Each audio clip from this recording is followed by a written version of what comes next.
Olá, pessoal. De volta para nosso resumo da lição da semana.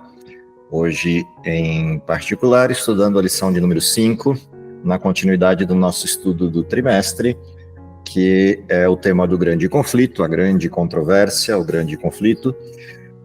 E no panorama da lição de hoje, continuando o nosso percurso da história e propagação do cristianismo, a gente chega ao ponto áureo, o ponto mais agudo da estrutura medieval, que é a essência do período da Reforma. A gente viu na última lição os precursores da Reforma, alguns dos precursores da Reforma, com Wycliffe e John Hus, e na lição dessa semana a gente chega a um dos personagens, talvez o personagem mais famoso da Reforma, que é o personagem Lutero. E, a partir da mensagem de Lutero e do chamado de Lutero, algumas características importantes, tanto da Reforma quanto do perfil dos cristãos desse período. Esse é o nosso tema de estudo para essa semana. Como sempre, vamos ao título da lição e ao verso básico da semana, para a gente, a partir dele, refletir algumas questões importantes, destaques de algumas questões importantes para o estudo da semana. Quem me ajuda com o título da lição e com o verso, por favor? Guardo a tua palavra no meu coração para eu não pecar contra ti. Salmo 119, 11. Ok, o título da lição. Todas as dificuldades. Fé contra todas as dificuldades. Maravilha. Duas coisas importantes sobre o título. A primeira delas, a palavra central do título, que é fé, e isso tem tudo a ver com a essência da reforma produzida nos dias de Lutero, em função da mensagem da justiça que vem da fé ou da justificação pela fé. Segunda questão importante do título da semana é a abordagem das dificuldades, fé que se contrapõe ou que se posiciona contra todas as dificuldades. E aqui, esse tema dificuldade tem duas características importantes na lição da semana. Uma delas que é aquilo que já vem acontecendo nas lições anteriores, desde a lição número 2, em que a gente observa a dificuldade do povo cristão no início do primeiro século, as perseguições no Império Romano, depois as dificuldades impostas na continuidade desse processo de perseguições e de adulterações da verdade, seja no período de Constantino ou no período inicial da Idade Média. Mas agora, em particular, na lição que aborda o tema de Lutero, que aborda a história de Lutero, há um outro tipo de dificuldade que aparece aqui, que é uma dificuldade que caminha em paralelo com a dificuldade das perseguições. Óbvio que a gente ainda está no período medieval, ainda está na Idade das Trevas, portanto, ainda vivenciando, enquanto história, o período das perseguições, mas aparece uma dificuldade nova que é interessante de se destacar na mensagem de Lutero, na vida de Lutero, na história de Lutero. Por que é interessante observar isso? Quando a gente olha a mensagem de Wycliffe, o julgamento que acontece na sua história, quando a gente olha a abordagem da história de Wycliffe, da história de Tyndale, a gente está percebendo na Reforma o início do olhar para a Bíblia como regra de fé, o início de um debruçar para o fenômeno bíblico como regra central, como abordagem central da fé. Mas quando a gente avança nessa história e chega à história de Lutero, a história de Lutero traz como peculiaridade aquilo que angustiava Lutero. E quando vocês lerem os capítulos que estão separados para essa semana do livro Grande Conflito, então só relembrando, a lição de sábado sempre traz os capítulos do Grande Conflito relativos à semana. Os capítulos para essa semana são os capítulos 7 a 11.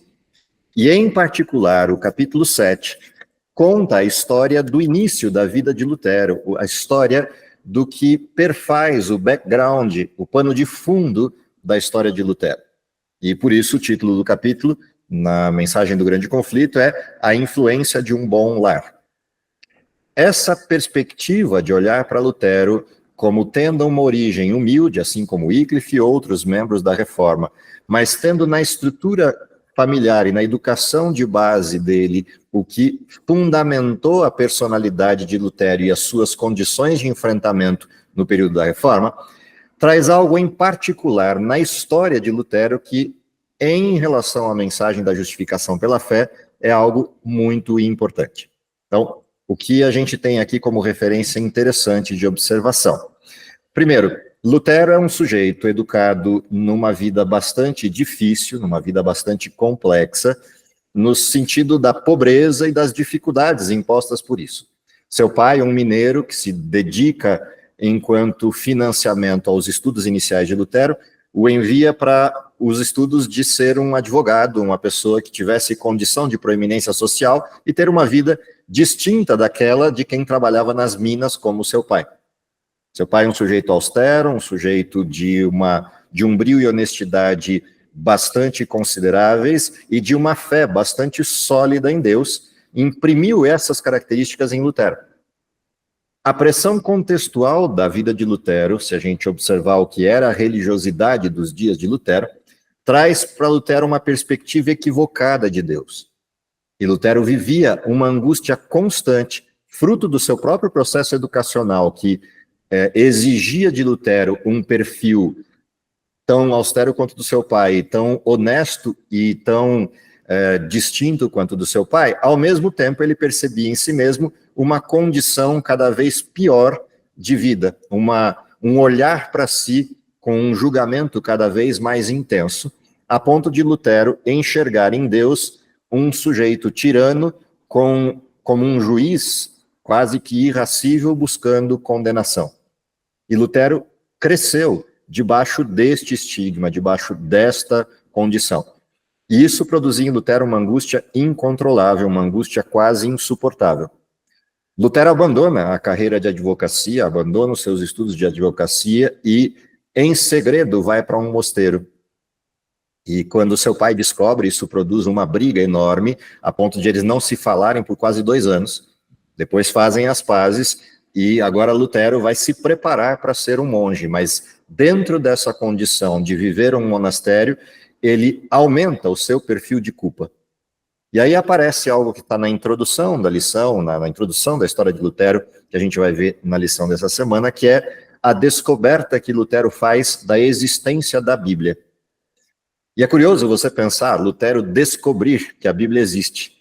Descobrir que a Bíblia, no seu sentido completo, todos os livros que a gente conhece, existe disponível.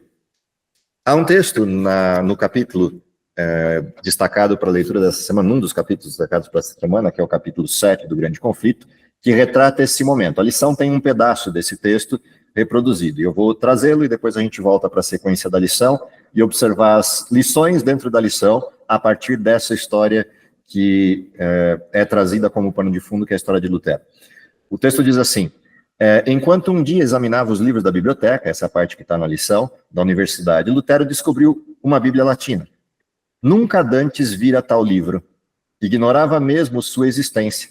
Tinha ouvido por porções do Evangelho e epístolas que se liam ao povo no culto público, e supunha que isso fosse a Escritura toda. Agora, pela primeira vez, olhava para toda a palavra de Deus. Com um misto de reverência e admiração, folhava as páginas sagradas, pulso acelerado e coração palpitante, lia por si mesmo as palavras da vida, detendo-se aqui e acolá para exclamar: quem dera Deus me desse tal livro.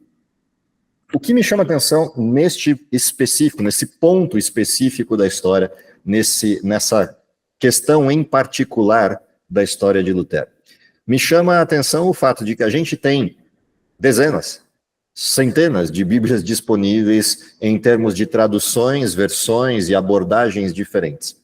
Lutero nunca tinha visto uma Bíblia, apesar de estar num mosteiro. Apesar de ter sido criado numa família cristã, numa família de devoção católica, cujo pai tinha certos questionamentos a respeito da forma e corrupção da vida monástica. Apesar de tudo isso, Lutero nunca tinha visto uma Bíblia, nem sequer sabia que ela existia. Se você pensar que só aqui nessa estante aqui eu tenho mais de 200 Bíblias diferentes. O que é você nunca ter tido acesso a uma Bíblia? É a partir dessa referência que a gente entende por que Lutero se debruça sobre o texto e aprofunda-se no texto, mais do que todos os outros que ao redor dele produziram a estrutura da reforma. E o que se transforma na vida de Lutero quando ele tem a chance de descobrir na Bíblia a mensagem da justificação pela fé. Bom, voltando agora à lição, vamos entender o percurso da lição da semana. A primeira coisa interessante da lição é que ela traz a essência da reforma em 3 dos tópicos principais da reforma. O primeiro deles, a palavra de Deus como única regra ou fonte de verdade. O sola escritura, que é o termo da época da reforma. A segunda coisa que vai aparecer na lição, vai estar lá mais para o final, na lição de quarta-feira, somente Cristo, somente a graça. Solo Christus, sola gratia. Essas 3 abordagens, a palavra de Deus, a graça e o Cristo, e obviamente a primeira delas que está no verso e no título da lição, que é a fé, sola fide, formando a quarta parte dessa mensagem, tem como essência o que Lutero e os outros iam descobrindo na Bíblia ao terem acesso ao texto. O que é interessante observar nesse acesso quando a gente descobre que a Bíblia é a única fonte da verdade. Independente dos textos que a gente vai ter a chance de ler na semana, como os dos Salmos e outros, há uma questão por trás dessa mensagem, sola escritura. Durante todo o período anterior, ou seja, durante os 1000 anos ou mais de 1000 anos, ou seja, um milênio inteiro anterior, mais os 400 anos até chegar perto de Lutero, a verdade bíblica foi sendo desfeita a tal nível de chegar nos dias de Lutero e ele não saber que existe Bíblia. Ou seja, Satanás atuou de uma forma precisa e cirúrgica na retirada da Bíblia da mão das pessoas, para que isso pudesse sustentar os erros produzidos nas teses religiosas da Igreja Romana.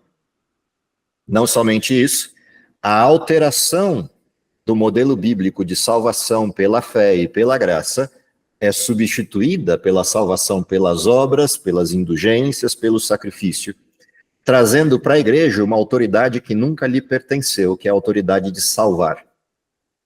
É neste contexto que Lutero é criado, e é contra isso que Lutero se levanta.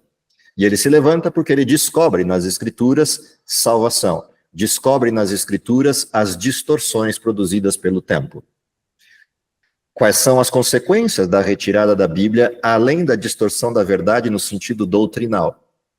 A retirada da Bíblia tira o foco da autoridade de Deus e coloca o foco sobre a autoridade da igreja.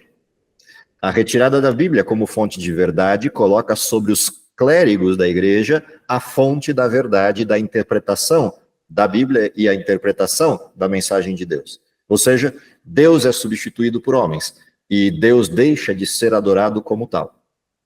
A retirada da Bíblia leva a uma outra questão, que é a não compreensão do sentido do pecado e do sentido da misericórdia de Deus, colocando Deus como juiz opressivo, juiz vingativo, e não o Deus da graça e o Deus da salvação. Ou seja, recuperar a Bíblia era fundamental para que a mensagem central de salvação voltasse à tona. O papel de Wycliffe, o papel de Tyndale e outros precursores desse processo foi começar a trazer a Bíblia como uma referência tangível à população. A tradução da Bíblia, tanto de Wycliffe quanto de Tyndale, para o formato da língua inglesa, e posteriormente a isso, a aceitação da Bíblia como um fenômeno na Inglaterra, permitiu que dezenas, centenas de pessoas tivessem acesso à Bíblia numa linguagem comum, numa linguagem compreensível. Lutero teve acesso à Bíblia latina, e quando ele percebe a mensagem fantástica da Bíblia, ele não sossega enquanto ele não consegue a tradução da Bíblia para o alemão, para que a Bíblia estivesse na mão do povo, assim como na Inglaterra a Bíblia estava disponível às pessoas. E essa passa a ser a missão primária de Lutero, em paralelo aos seus estudos, conseguir traduzir a Bíblia para que o povo alemão tivesse acesso a ela. Lutero é preservado por Deus dentro do contexto da sua história de vida, diferente dos seus antecessores que foram martirizados nas perseguições na Europa. Lutero sobrevive a tudo isso. Talvez por isso Lutero seja o grande proeminente da reforma, porque ele permaneceu vivo por mais tempo e teve a condição de espalhar a pregação, porque isso era a intenção de Deus, pelo perfil que Lutero guardava, pela forma contundente de argumentação e a maneira como ele enfrenta a igreja.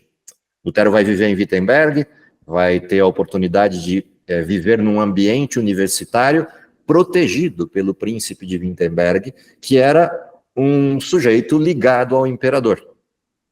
Ele era tio do imperador. E naquele contexto, Lutero tem certa liberdade para não só o estudo, mas a produção dos seus materiais. Os outros termos que aparecem da reforma no contexto da lição, quando a gente olha para a questão do somente Cristo, somente a graça, a partir do momento em que a Bíblia se torna a regra de fé, a regra de doutrina, a regra da verdade, dentro da Bíblia, Lutero encontra que este Cristo é de fato aquele que permite a sua salvação a despeito de ele ser um pecador, a despeito de Lutero se enxergar como pecador. Interessante da história de Lutero é que isso não acontece por causa da Bíblia. Para que Lutero encontre Cristo, é necessário que Deus separe alguém que ajude Lutero a encontrar Cristo. E esse alguém é o mentor de Lutero, o confessor de Lutero. Quando Auspitz é colocado na vida de Lutero como confessor, é ele quem diz para Lutero, é ele quem coloca para Lutero de maneira muito clara a questão de que Lutero está olhando para o lugar errado.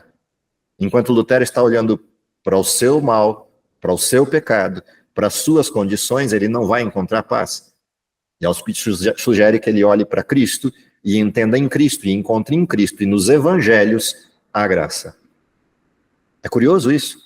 Um parceiro de monastério, colocado como seu confessor, que não tem toda a compreensão bíblica e nem mesmo o acesso a toda a verdade bíblica que Lutero passou a ter quando se dedica a estudar, é ele que, inspirado por Deus, altera o foco de Lutero. Que lições tem por trás disso? Deus não só protegeu Lutero no sentido da sua integridade física, mas colocou pessoas ao lado de Lutero que dessem a ele a condição de ele superar aquilo que o impedia de enxergar Deus da maneira correta. Lutero ainda vai a Roma numa das suas incursões para atingir o sacerdócio, e em Roma ele entende o tamanho da corrupção do cristianismo da época, e subindo as escadarias, chamadas escadarias de Pilatos, que se acreditava milagrosamente tinham sido transportadas para a cidade de Roma, as escadarias que Jesus supostamente teria descido no seu momento de julgamento e crucifixão. Lutero, subindo essas escadas, acreditando que ao fazer esse sacrifício poderia ter o seu pecado perdoado, ele é, naquele momento, chamado por Deus com a mensagem da fé, com uma passagem bíblica: o justo viverá da fé. Lutero se levanta de um salto, sai daquela região e dali para frente ele vai se distanciando cada vez mais de Roma e se aproximando cada vez mais de Deus. O que a gente aprende com a história de Lutero, com essa transposição de uma visão de um Deus vingativo para um Deus de graça e misericórdia, porque a mensagem do só Cristo e do só a graça é importante dentro daquele contexto, dentro daquela época. Primeiro, para reverter todo o modelo até então defendido pela igreja com interesses torpes, interesses dúbios por trás da mensagem. Havia interesse monetário na igreja de que o aprisionamento das pessoas à igreja como mecanismo de salvação permitiria não só a coleta de recursos para a construção da sonhada Catedral a São Pedro, mas também permitiria a vida de bonança e luxúria desenvolvida no sacerdócio da época. Lutero percebe tudo isso, traz à tona a mensagem de que todo crente pode ir diretamente a Deus sem intermediários, pode confessar os seus pecados diretamente a Deus e ser salvo, pode ser salvo pela graça sem depender da igreja. Ao trazer isso tudo à tona, Lutero, na realidade, atinge o coração da autoridade da igreja da época, trazendo a fé às pessoas e, consequentemente, a partir desta fé, a busca por um processo de obediência genuína a Deus, que é como fecha a lição dessa semana. A questão da obediência como fruto da fé, como resultado da fé, é uma complementação à mensagem da Reforma. A mensagem da Reforma não descobriu toda a verdade, mas revitalizou as verdades fundamentais perdidas pelo tempo. Lutero nunca teve acesso, por exemplo, no sentido direto, que lhe permitisse uma mudança completa de perspectiva ao sábado. Embora tenha percebido a mensagem do sábado e até relatado de forma indireta, a sua percepção de que havia ali algo importante a ser estudado, mas ele não teve tempo para chegar lá. Outros tiveram que, depois de Lutero, continuar essa mesma missão para descobrir as demais verdades bíblicas que haviam sido assoladas durante aqueles 1000 e poucos anos. O que é importante perceber a partir dessa referência da mensagem de Lutero e depois, na sequência, os demais reformadores, como Wesley e outros, é que a mensagem bíblica, em primeiro lugar, é uma mensagem disponível. Em segundo lugar, uma vez disponível, é nossa responsabilidade buscá-la, aprofundar o estudo, compreendê-la. Em terceiro lugar, entender que isso só será possível com a manifestação direta do Espírito Santo, nos dando a iluminação de mente para compreender a palavra. Mas também observando a esses reformadores, é importante a gente lembrar que a verdade é crescente. Ou seja, por mais que a gente tenha acesso a toda a palavra de Deus de forma livre, como temos hoje, nós ainda não temos toda a compreensão da verdade e não teremos, mesmo depois da salvação. A gente tem a compreensão das verdades centrais da Bíblia, mas quanto mais estudamos a Bíblia, mais coisas descobrimos das verdades bíblicas. Talvez pouca coisa reste se a gente esteja falando de doutrinas bíblicas, mas a mensagem bíblica vai para muito além das doutrinas. E o grande aprendizado da história dos reformadores é a gente entender que se dedicar ao estudo da Bíblia é um processo constante e eterno. Por toda a eternidade, continuaremos estudando a palavra de Deus, obviamente com uma facilidade naquele contexto, que é ter acesso diretamente a Deus para tirar as nossas dúvidas, mas a Bíblia será parte do nosso estudo. A Bíblia não só como livro, mas a Bíblia como mensagem de Deus será objeto de estudo por toda a eternidade.